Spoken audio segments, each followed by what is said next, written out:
Y si te dijera que la mente tiene el poder no solo de influir, sino de cambiar fundamentalmente la realidad física de nuestro cuerpo. Es una idea muy potente. Hoy nos vamos a meter de lleno a investigar esto. Tenemos una serie de casos que, la verdad, parecen imposibles.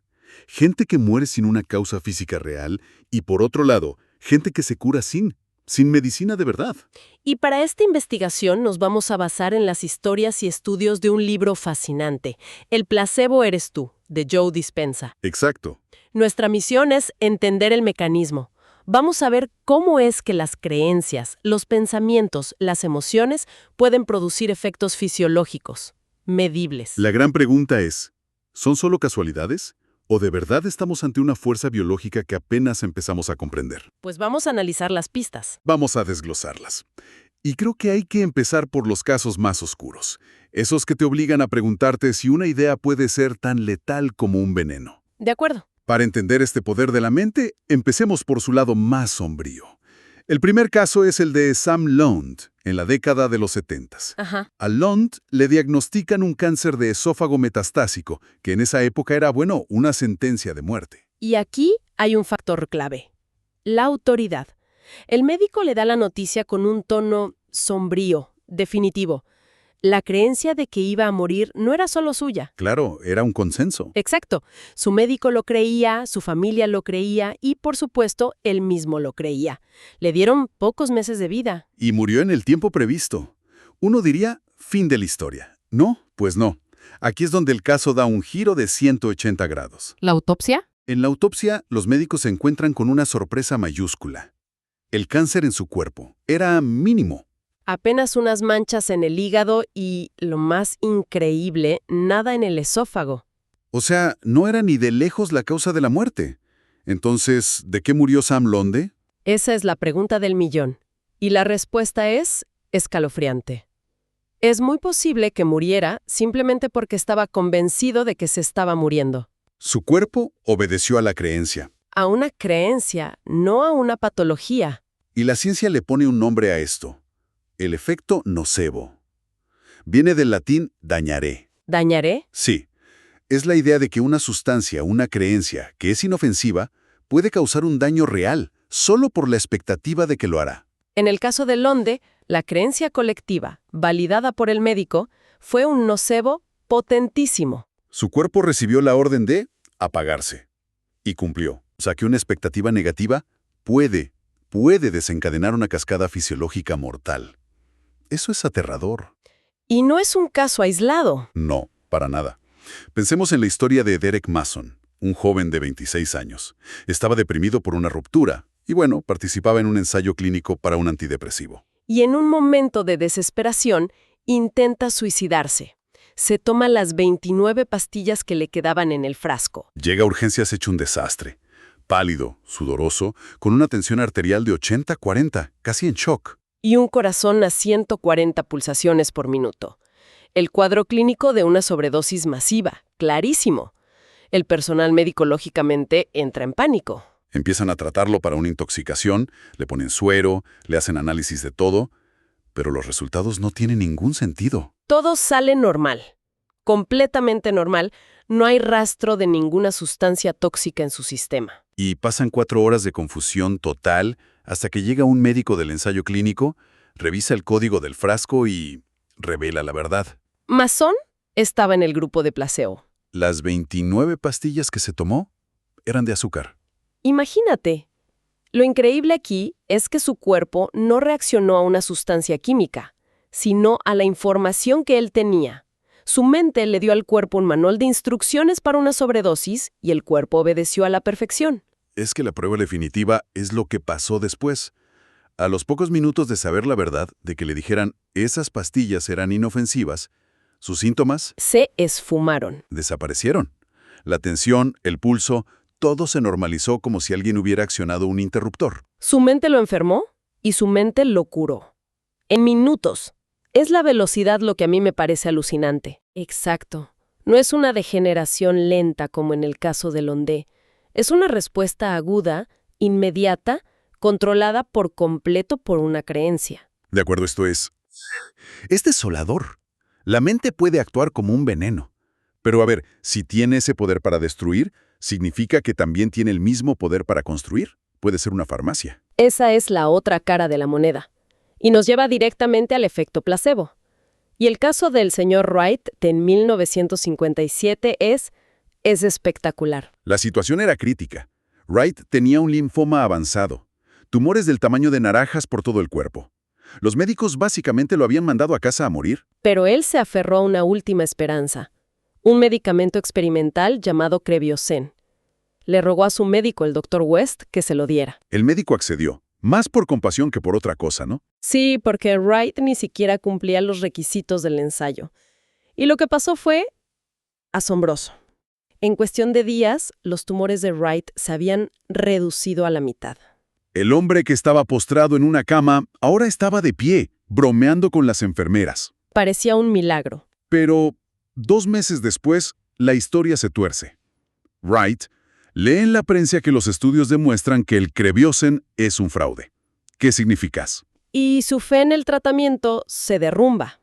Y casi de inmediato sus tumores vuelven a crecer. Y aquí es donde el Dr. West tiene un momento de genialidad. Sospecha que la primera recuperación fue un efecto placebo puro y duro. Provocado por la fe inquebrantable de Wright. Así que decide hacer un experimento audaz. Espera, aquí es donde la cosa se pone interesante. Lo que hizo el Dr. West fue, básicamente, mentirle a su paciente. Totalmente. Le dijo que los informes de la prensa estaban equivocados, que la primera versión del medicamento era de mala calidad, pero que acababa de llegar una nueva versión el doble de potente, súper purificada. Y para esta nueva versión súper potente, Le inyectó simple agua destilada. Y el milagro ocurrió de nuevo. no puede ser. Los tumores se derritieron, el líquido en sus pulmones desapareció y Wright se recuperó por completo. Volvió a casa. Lo que lo curó no fue el Creviosen ni el agua. Fue su creencia renovada. Su mente una vez más dictó la respuesta del cuerpo. Es una historia increíble. Y hay otras igual de impactantes, como la de Norman Cousins, un editor diagnosticado con espondilitis anquilosante, una enfermedad degenerativa muy dolorosa. Le dieron una probabilidad de recuperación de 1 entre 500. O sea, nula. Y él estaba convencido de que las emociones negativas habían contribuido a su enfermedad. Así que razonó que las emociones positivas podían revertirla. Su tratamiento fue, digamos, poco ortodoxo. Dosis masivas de vitamina C, sí, pero su principal medicina era un régimen diario de películas de los hermanos Marx. La receta era 2 películas de los hermanos Marx al día. Me pregunto si mi seguro médico lo cubriría. Probablemente no, pero a él le funcionó. Descubrió que 10 minutos de risa a carcajadas le daban 2 horas de sueño sin dolor. Increíble. Y poco a poco, contra todo pronóstico, se recuperó por completo. Cambió su estado interno, su química corporal a través de la emoción. Y eso alteró la expresión de sus genes. De acuerdo. Estas historias son fascinantes, pero suenan a casos únicos, a milagros. ¿Hay algo más que anécdotas? ¿La ciencia ha logrado meter esto en un laboratorio para ver cómo funciona? Las historias abrieron la puerta, y la ciencia ya empezó a trazar el mapa bioquímico. Un estudio pionero de 1978 nos dio una de las primeras pistas sólidas. A ver. A un grupo de pacientes a los que les acababan de sacar las muelas del juicio, se les dio un placebo, una pastilla de azúcar, en lugar de un analgésico. Y, como era de esperar, muchos sintieron un alivio del dolor. Hasta ahí el efecto placebo de manual. Exacto. Pero aquí viene la parte genial del experimento. Después, a esos pacientes que sentían alivio, les dieron naloxona, un fármaco que bloquea los receptores de opiáceos en el cerebro. Es lo que se usa para revertir sobredosis de heroína o morfina, ¿no? Precisamente. Y en el instante en que les dieron la naloxona, el dolor regresó con toda su intensidad. Un momento. ¿Quieres decir que el alivio del dolor era real a nivel químico y que desapareció en cuanto bloquearon algo que el propio cerebro había creado? Justo eso. Eso lo cambia todo. No es pensar que te sientes mejor, es hacerte sentir mejor bioquímicamente. Precisamente. Significa que la creencia en el placebo hizo que sus cerebros produjeran sus propios analgésicos naturales, las endorfinas, que son primas de la morfina. El cerebro actuó como una farmacia interna. Fabricando bajo demanda la sustancia que necesitaba. Y todo activado por una simple creencia. El alivio no estaba solo en la mente. Pero en todos estos casos, desde el señor Wright hasta los del dentista, hay un elemento de engaño. Creen que están tomando algo real. ¿Qué pasa si quitas ese engaño? ¿Se rompe el hechizo? Es una pregunta excelente, y un estudio de Harvard la respondió de una forma que dejó a todos boquiabiertos. Cuéntame. Tomaron a pacientes con síndrome del intestino irritable. A un grupo le dieron un frasco de pastillas etiquetado, sin lugar a dudas, como pastillas placebo. ¿Les dijeron la verdad? Un placebo honesto. Les dijeron, estas pastillas no contienen ningún fármaco activo, pero se ha demostrado que pueden producir mejorías a través de procesos mente-cuerpo autocurativos. ¿Y funcionó? Funcionó el doble de bien que no hacer nada. El grupo que tomó los placebos, sabiéndolo, reportó una mejoría 2 veces mayor que el grupo de control. Eso es lo evolucionario. Lo es. Sugiere que el poder no reside solo en la creencia en una sustancia, sino en la creencia en el ritual de curación, en la intención. Y este poder de la percepción no se limita a la medicina. Pienso en el estudio de las limpiadoras de hotel, también de Harvard. Ah, sí, es un gran ejemplo. A un grupo de ellas se les dio una charla de 15 minutos explicándoles que su trabajo diario, hacer camas, aspirar, limpiar baños, excedía la cantidad de ejercicio recomendada para una vida saludable. O sea, resignificaron su trabajo. Al otro grupo, el de control, no se le dijo nada. Y un mes después, los resultados fueron asombrosos. Las mujeres del grupo informado, sin cambiar sus hábitos ni su dieta, habían perdido peso, reducido su grasa corporal y bajado su presión arterial. Mientras que el grupo de control no mostró ningún cambio. Simplemente por cambiar el significado que le daban a su actividad, su fisiología cambió. Su mente le dijo al cuerpo, oye, esto es como ir al gimnasio. Y el cuerpo dijo, entendido, activando modo quema de calorías. Exactamente. La percepción transformó el resultado físico. Y esto nos lleva al mecanismo central de todo esto, la sugestionabilidad, la capacidad de eludir la mente analítica, esa voz que lo duda todo. Para acceder directamente al sistema operativo del cuerpo, el subconsciente. ¿Y cómo se accede a ese sistema operativo? Una de las vías es a través de nuestros estados mentales. Normalmente estamos en ondas beta, en alerta, pero en estados más relajados, como las ondas alfa, esa puerta entre la mente consciente y la subconsciente se entreabre.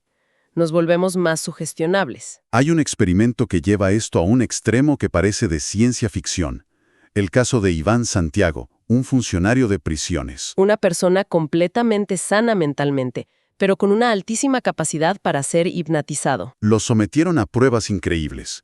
En una de ellas, bajo hipnosis, le hicieron creer que estaba en una bañera de agua muy caliente. En realidad, lo sumergieron en una bañera llena de hielo, y su cuerpo no reaccionó al frío. Su ritmo cardíaco y respiratorio, estables, no tembló. Su cuerpo estaba respondiendo a la realidad interna que le sugirieron.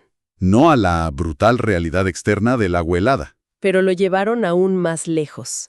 Le implantaron una sugestión posthipnótica. Que al recibir una señal específica, después de despertar, debía coger una pistola y disparar a un supuesto dignatario, que era un actor, claro. Algo que él, en su estado consciente, jamás haría. Y lo hizo. Al recibir la señal, ejecutó la orden, sin dudar, sin cuestionar, y lo más escalofriante, sin recordarlo después, de forma automática. El hipnotizador instaló un nuevo programa en su subconsciente, saltándose por completo su mente analítica. Lo que demuestra este caso extremo es que si logras convencer al subconsciente de una nueva realidad, el cuerpo no tiene más remedio que obedecer. La mente toma el control directo de la fisiología. Y ese es en esencia el mecanismo del placebo y del nocebo.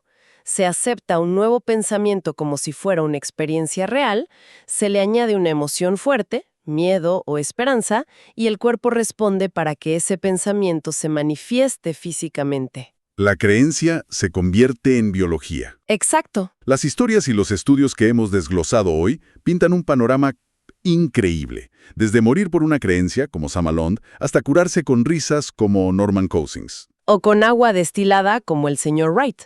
El hilo conductor es siempre el mismo. Lo que queda claro es que nuestro estado interno, la calidad de nuestros pensamientos, nuestras creencias, no es algo abstracto. No, es una fuerza bioquímica y bioeléctrica que envía señales constantes a nuestras células, modelando nuestra salud, nuestra realidad física, momento a momento. Hemos visto que el cuerpo puede responder a una pastilla de azúcar como si fuera un antidepresivo, o a una jornada de trabajo como si fuera una sesión de gimnasio. Todo depende de la historia que nos contamos. La mente no solo importa. Parece que la mente se convierte en la materia misma de nuestra sanación. ¡Felicidades! Llegaste a la parte más importante del libro. Antes de seguir con la siguiente lección, te pido solo un segundo. Si este contenido te aporta valor, dale like para que YouTube lo recomiende. Y si quieres más resúmenes y claves de sabiduría financiera, suscríbete y activa la campanita. Es gratis y nos impulsa a seguir creando valor. Ahora sí, continuamos con el resumen. Bien, entonces, si ya establecimos que las expectativas y las creencias pueden producir cambios físicos reales, la pregunta inevitable es, ¿cómo se accede a ese poder de forma consciente? Claro. Porque una cosa es que pase por accidente, y otra muy distinta es tomar las riendas. ¿Cómo pasamos de ser meros receptores pasivos del efecto placebo a convertirnos en los creadores activos de nuestra propia salud? Y aquí es donde la conversación se vuelve realmente fascinante y, para algunos, un poco extraña. Ajá. Las fuentes que analizamos proponen que la clave está en un concepto llamado sugestionabilidad. ¿Sugestionabilidad? Es, en esencia, nuestra capacidad de aceptar y actuar sobre nueva información sin que nuestra mente analítica la sabotee. Ok. Y para ilustrar hasta qué punto puede llegar, el material nos cuenta un caso que parece sacado de una película de espías, pero fue un experimento real documentado. Así, el diván Santiago.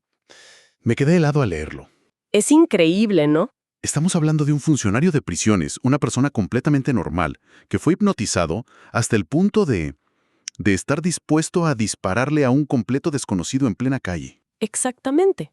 Y para ser claros, el arma no estaba cargada, pero él no tenía forma de saberlo. Claro. Lo increíble del caso no es solo eso, que iba en contra de todo su código moral, sino lo que los investigadores hicieron antes para probar su nivel de sugestionabilidad. Es casi más impactante. A ver, cuenta, porque esa parte es alucinante. Bueno, lo sumergieron en una tina llena de agua con hielo. Uf, un shock térmico brutal para cualquiera. Totalmente. Sin embargo, bajo hipnosis y con la sugestión de que estaba en un baño caliente y relajante, su cuerpo no mostró ninguna reacción fisiológica al frío. ¿Ninguna? Ninguna. Su ritmo cardíaco se mantuvo estable, su respiración tranquila, no tembló. O sea, su mente subconsciente literalmente le ordenó a su cuerpo que ignorara la realidad física. Te pone la piel de gallina pensar en eso. Que tu mente pueda anular una respuesta tan básica, tan automática, como tiritar de frío. Exacto. Entonces, la idea es que el efecto placebo funciona de una manera similar, como una especie de autohipnosis que se salta a ese guardián crítico que todos tenemos en la cabeza. Precisamente. Esa es la conexión. El efecto placebo, igual que la hipnosis, funciona cuando la mente consciente, la que analiza, la que duda, se fusiona con la subconsciente, la que simplemente es. La que ejecuta. Exacto. Se trata de aceptar un pensamiento, una posibilidad, como si ya fuera la realidad. De hecho, las fuentes desglosan la sugestionabilidad en 3 elementos clave: ¿Cuáles son? aceptación, creencia y entrega. Aceptar la idea, creer en el resultado y, quizás lo más difícil, entregarse al proceso sin analizarlo en exceso. Claro, ahí está el problema. La mayoría de nosotros no tenemos un hipnotizador a la mano para que nos ayude a apagar el cerebro analítico. Exacto. Entonces, ¿cómo podemos abrir esa puerta al subconsciente por nuestra cuenta? El material le dedica una parte importantísima a la meditación como la herramienta para lograrlo. Correcto. Y presenta la meditación no tanto como una práctica espiritual, sino como una habilidad muy concreta, la de cambiar deliberadamente nuestras ondas cerebrales. Ok, En nuestro estado de vigilia normal, cuando estamos trabajando, conduciendo, nuestro cerebro funciona en ondas beta. El nodo cerebro a 1000 por hora. La lista de pendientes, los correos, el tráfico. Sí, ese es. Es un estado de alerta, de análisis, con la atención puesta en el mundo exterior. Es el modo supervivencia. Y en ese estado, claro, el mundo de afuera parece mucho más real que nuestro mundo interior. Exacto. Nos identificamos con los problemas, con el cuerpo, con el entorno. Y eso nos hace muy poco sugestionables, porque el guardián, la mente consciente, está en su punto más álgido. Entiendo. El objetivo de la meditación es, literalmente, ralentizar esas ondas cerebrales. ¿Y cómo funciona eso exactamente? Es un proceso. Al cerrar los ojos y enfocar la atención hacia adentro, empezamos a pasar de beta a alfa. Alfa. El estado alfa es más relajado. El mundo interior se vuelve más interesante. Es el estado de la creatividad, ¿sabes? ¿Como cuando uno está soñando despierto? Algo así. Y si persistimos, podemos llegar a ondas zeta. Z. Ese es el estado justo antes de dormirte, ¿no? Ese mismo. Ese estado crepuscular entre la vigilia y el sueño. ¿Conoces esa sensación cuando estás a punto de dormirte y tienes ideas geniales? ¿O de repente todo parece tener sentido? Totalmente. Y luego, por la mañana, intentas recordarlas y se han esfumado. Ese es el estado zeta. Es la puerta de entrada directa al sistema operativo subconsciente. En alfa y zeta, la mente analítica, ese guardián, baja el volumen. Ya no está juzgando todo. Exacto. Ya no está juzgando cada pensamiento. Es en ese momento cuando podemos empezar a, digamos, instalar nuevo software. Me encanta la analogía que usa el autor sobre esto. La de domar un semental. Es que es perfecta. Al principio, cuando te sientas a meditar, tu cuerpo, el caballo, va a querer hacerlo de siempre. Moverse, que te pique algo, pensar en un problema. Totalmente. Distraerte con el pasado, con el futuro. Y tu conciencia, que es el jinete, tiene que, con suavidad pero con firmeza, tomar las riendas una y otra vez y decirle, no, ahora nos quedamos aquí. ¿Es un entrenamiento? Es un entrenamiento constante para enseñarle al cuerpo quién está realmente al mando. Con el tiempo, el caballo se rinde, se entrega al momento presente. Es ahí donde dominas tu propio estado del ser. Y una vez que accedemos a ese sistema operativo, a ese subconsciente, ¿qué es lo que encontramos? Pues lo que hay son nuestras creencias. Y el texto enfatiza que la mayoría son programas que se ejecutan en segundo plano, de los que ni siquiera somos conscientes. Programas instalados desde la infancia, me imagino. Desde la infancia, por experiencias pasadas, por lo que nos dijeron, la cultura, funcionan en automático. El material cita un estudio muy revelador sobre esto. El de las estudiantes de matemáticas. Ese mismo. Cuéntalo, porque es un ejemplo perfecto de cómo una creencia puede afectar el rendimiento de forma casi instantánea. Dividieron a un grupo de estudiantes universitarias en dos. A un grupo le dieron a leer un artículo falso que afirmaba que los hombres, por razones genéticas, eran superiores en matemáticas. ¡Wow! Al otro grupo le dieron a leer otro artículo que decía que la diferencia se debía a estereotipos sociales. Después, les hicieron a todas el mismo examen. Y los resultados son... ¡Increíbles! Las chicas que leyeron que eran genéticamente inferiores sacaron notas significativamente peores. Su rendimiento cayó en picado. ¡Qué fuerte! Su creencia, implantada minutos antes con información falsa, afectó directamente su capacidad cognitiva. Esto demuestra que no basta con el pensamiento positivo superficial. Claro. Si el programa subconsciente dice «no eres capaz», esa será la realidad que tu cuerpo y tu mente manifiesten. Es una batalla perdida antes de empezar. Y esto me lleva a un ejemplo mucho más extremo y perturbador que se menciona. El de las mujeres camboyanas. Sí, es un caso trágico, pero increíblemente poderoso. Después de ser forzadas a presenciar las atrocidades del régimen de los Khmeres Rojos. ¿Ver cómo torturaban a sus familiares? Exacto. Muchas de estas mujeres desarrollaron una ceguera funcional. Pero sus ojos estaban sanos, ¿no? Perfectamente sanos. Los médicos las examinaron, no había ningún daño físico en el nervio óptico ni en el cerebro, pero no podían ver. No podían ver. Su trauma fue tan profundo, el horror tan insoportable, que sus mentes, a un nivel subconsciente, tomaron la decisión de que no podían ver más. ¡Qué increíble! Y esa decisión, esa percepción, alteró su biología de la forma más drástica posible. Apagaron un sentido. Eso es cambiar un estado del ser. Vale. Entiendo que una creencia traumática pueda destruir o apagar una función, pero ¿cómo funciona al revés? ¿Cómo una creencia positiva puede construir o reparar la salud? Ajá. Aquí es donde el material se pone, bastante denso. Nos lleva a la conexión con la física cuántica. Y es un salto conceptual grande, así que vamos a desglosarlo. La idea central se basa en el efecto observador. De la física cuántica, sí. A nivel subatómico, las partículas como los electrones no existen en un lugar concreto, sino como un campo de infinitas posibilidades. Como una nube de probabilidad. Exacto. Y solo cuando un observador, un científico con un instrumento, fija su atención para medirlo, esa onda de probabilidad colapsa en una partícula, en un evento real. De acuerdo. La observación afecta a la realidad a nivel de partículas. Y la conexión con nuestros pensamientos es... De forma análoga, nuestros pensamientos y sobre todo nuestras emociones son energía, emiten frecuencias electromagnéticas que se pueden medir. Ok. El material lo explica así. Las emociones de supervivencia, como el miedo, la ira, el estrés crónico, generan una señal electromagnética incoherente, caótica. Como pura estática en una radio. Exacto, es la analogía perfecta. Pura estática, información desordenada.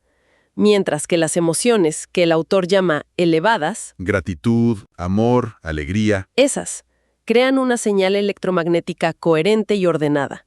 Una onda limpia y potente. Como sintonizar una emisora de radio perfectamente. Justo. La estática del miedo es ruido, pero una emoción como la gratitud es una frecuencia clara y potente. Cuando mantienes esa emisora sintonizada el tiempo suficiente, las células de tu cuerpo, que son como millones de antenitas, empiezan a vibrar en esa misma frecuencia. Eso es lo que significa arrastrar la materia a una nueva mente. El cuerpo se sintoniza con la nueva señal que la mente está emitiendo. Y esta nueva señal, esta energía coherente, ¿qué le hace al cuerpo a nivel biológico? Lleva nueva información a las células. El cuerpo, según estas fuentes, es mucho más sensible a las señales energéticas que a las químicas. Esta nueva señal coherente puede activar o desactivar ciertos genes. Y aquí es donde entra la epigenética. Ahí entra. Un momento. Epigenética. Se oye mucho últimamente. Podemos definirla en términos simples. No estamos hablando de cambiar nuestro ADN, ¿o sí? La de planos. No cambia. Ok. La epigenética es, por así decirlo, el bibliotecario. Es el estudio de los mecanismos que leen los planos y deciden qué partes del código genético se activan y cuáles se silencian. Sin alterar el código en sí. Sin alterarlo. El estrés puede activar los genes de la enfermedad. La coherencia puede activar los genes de la reparación. Son nuestras acciones, nuestro entorno y, según esta tesis, nuestros pensamientos y emociones los que actúan como ese bibliotecario. Entendido. Así que, resumiendo el mecanismo, la meditación nos permite acceder al subconsciente, ¿Sí? donde cambiamos una creencia. Al hacerlo, generamos una emoción elevada y sostenida. Esa emoción emite una señal coherente que, vía epigenética, le da nuevas instrucciones a nuestras células para que activen genes saludables. Has trazado el mapa completo. Nos volvemos, como dice el autor, más energía y menos materia, más onda y menos partícula, capaces de influir conscientemente en nuestra biología. Todo esto suena increíble en teoría, pero se necesita un ejemplo real para que realmente cale. Y el material nos presenta la historia de Lori, que es... Simplemente asombrosa. La historia de Lori es la prueba viviente de este modelo. Le diagnosticaron siendo muy joven una enfermedad ósea degenerativa muy grave. Y según los médicos era un camino sin retorno. Exacto. Y ella vivió durante décadas con esa identidad, la de persona enferma. Totalmente. Según el análisis del autor, su enfermedad estaba íntimamente ligada a un ciclo de emociones negativas que arrastraba desde una infancia muy difícil. Resentimiento, ira. Su cuerpo se había vuelto adicto a la química de esas emociones. Su identidad se había fusionado con la enfermedad. Para otro. Eso es importante recalcarlo. Para nada. Le tomó casi 2 años de meditación diaria. ¿Qué disciplina? Tuvo que sentarse día tras día a empezar a sentir las emociones de su futuro deseado. Un futuro de salud, de vitalidad. Y eso es lo crucial, ¿no? No se trataba solo de pensar en estar sana. Tenía que sentirse sana antes de que la evidencia física apareciera. Tuvo que desmemorizar su antiguo yo a nivel biológico, neurológico, químico, y empezar a recordar su nuevo yo a nivel celular. Desmemorizar tu antiguo yo. Esa frase es increíblemente potente. Es casi como un Un suicidio y un renacimiento celular. Es que implica soltar todo lo que creías que eras, incluso si esa identidad te define a través del dolor. Es la parte más difícil, lo que el autor llama cruzar el río del cambio. Dejó de enviar las mismas señales de siempre a los mismos genes y comenzó a enviar señales nuevas y coherentes. Con el tiempo, su cuerpo, liberado de la adicción a las emociones del pasado, empezó a responder a esa mente nueva. Hasta que, finalmente, las pruebas médicas confirmaron lo imposible. ¿Sí? Sus valores sanguíneos, que medían la actividad de la enfermedad, se normalizaron por completo. No quedaba ni rastro de la patología activa. ¿Su cuerpo había creado una nueva realidad? Un caso extraordinario que encapsula todas las ideas que hemos discutido. Es que es increíble. Todas estas ideas, la sugestionabilidad, las ondas cerebrales, las creencias, la física cuántica, convergen en un punto central, Ajá. en una conclusión radical. Es posible enseñar el efecto placebo. Podemos aprender a cambiar nuestro mundo interior para producir cambios medibles en nuestro mundo exterior. Exactamente. El proceso, tal y como se describe, consiste en ir más allá de nuestra identidad actual. Meditar es practicar el desapego Ir más allá del cuerpo, del entorno. del cuerpo, del entorno y del tiempo predecible, del pasado que nos define y del futuro que tememos. Es entrar en el campo cuántico, el campo de todas las posibilidades. Y una vez ahí, combinar una intención clara, el qué queremos, con una emoción elevada. El sentir que ya lo tenemos. Al hacerlo, le estamos dando al cuerpo y al cerebro un mapa y la energía para llegar a un nuevo destino. El material nos deja con una pregunta fundamental, una que resuena mucho después de terminar de leer. No es para responder rápido. Es para reflexionar. Una pregunta que nos obliga a mirar nuestro propio reflejo, no en el espejo, sino en la vida que hemos creado. Y esa pregunta es, si la mente y el cuerpo son tan maleables, si la realidad es tan influenciable por nuestra percepción, entonces, ¿qué realidad se está eligiendo vivir cada día? ¿Y quién se está fingiendo ser o no ser? Podría ser que el mayor obstáculo y la mayor herramienta que tenemos residan en la respuesta a esa pregunta.